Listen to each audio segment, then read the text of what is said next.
एक बार एक रईस राजा था जिसकी 4 रानियां थी। वो अपनी चौथी रानी को सबसे ज्यादा प्यार करता था। उसे महंगे कपड़ों से लादे रहता और बेहतरीन खाना खिलाता था। वो उसे केवल सबसे अच्छा देता था।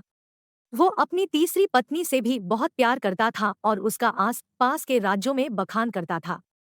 मगर उसे डर था कि वो एक दिन उसे किसी और के लिए छोड़ देगी।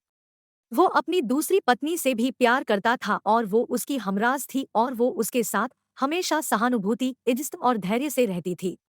जब भी राजा को कोई परेशानी होती थी तो वो उसे बताता था ताकि वो राजा को उस परेशानी का हल बता सके।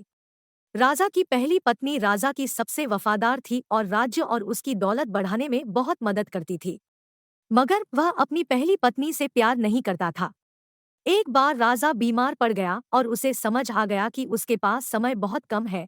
इसीलिए उसने अपनी चौथी पत्नी से पूछा कि मैंने सबसे ज्यादा प्यार तुमसे किया है और तुम्हें सबसे बेहतरीन चीजों से नवाजा है, तुम्हारा सबसे ज्यादा ध्यान रखा है। अब जब मैं मरने जा रहा हूँ, क्या तुम मेरा साथ देने के लिए मेरे साथ चलोगी? तब उसके चौथी पत्नी ने जवाब दिया कि बिल्कुल नहीं। उसकी बात राजा के दिल में छुरी जैसी चुभी।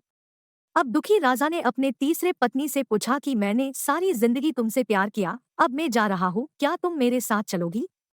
नहीं, ऐसा तीसरी पत्नी ने जवाब दिया, जिंदगी बहुत अच्छी है और जब तुम मरोगे तो मैं दोबारा से शादी करूंगी। अब राजा का दिल बैठ गया था और वो अब ठंडा पड़ गया था। फिर उसने अपनी दूसरी पत्नी से पूछा, मैंने हमेशा जरूरत के वक्त तुमसे मदद मांगी और तुमने भी हमेशा मेरा साथ भी दिया। लेकिन अब जब मैं मरूंगा क्या तुम मेरा साथ देने मेरे साथ आओगी? माफ करना, इस बार मैं तुम्हारी मदद नहीं कर सकती। दूसरी पत्नी ने जवाब दिया, ज्यादा से ज्यादा मैं तुम्हें तुम्हारी कब्र तक छोड़ सकती हूँ। उसका जवाब बिजली की तरह राजा को लगा और वो बेहद दुखी हो गया। तभी एक आवाज आई, मैं आपके साथ चलूंगी और जहां आप जाएंगे वहां आपके साथ चलूंगी। राजा ने अपनी नजर घुमाई तो उसकी पहली पत्नी खड़ी थी। वो बेहद कमजोर थी क्योंकि वो खाती नहीं थी। दुआक से भरकर राजा ने कहा कि जब मेरे पास मौका था तब मुझे तुम्हारा बेहतर ध्यान रखना चाहिए था। दोस्तों, इस कहानी से हमें यह सीखने को मिलता है कि हमारी चौथी पत्नी हमारा शरीर है। हम चाहे इसे सजाने धजाने में कितना भी दिल लगाएं, मृत्यु के समय ये हमें छोड़ जाएगा। हमारी तीसरी पत्नी हमारी संपत्ति, दर्जा और दौलत है। जब हम मरते हैं ये औरों को मिल जाती है। हमारी दसूरी पत्नी हमारा परिवार और समीगण है। चाहे वो कितना ही हमारे साथ क्यों न हो, ज्यादा से ज्यादा वो हमारे साथ शमशान तक ही आ जाएंगे, पर उससे आगे नहीं।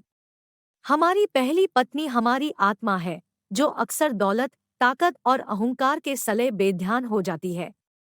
मगर हमारी आत्मा ही एक ऐसी है जो जहां हम जाएंगे वहां तक जाएगी।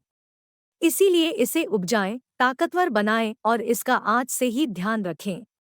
यही दुनिया में आपका सबसे बड़ा तोहफा है। Thanks for watching.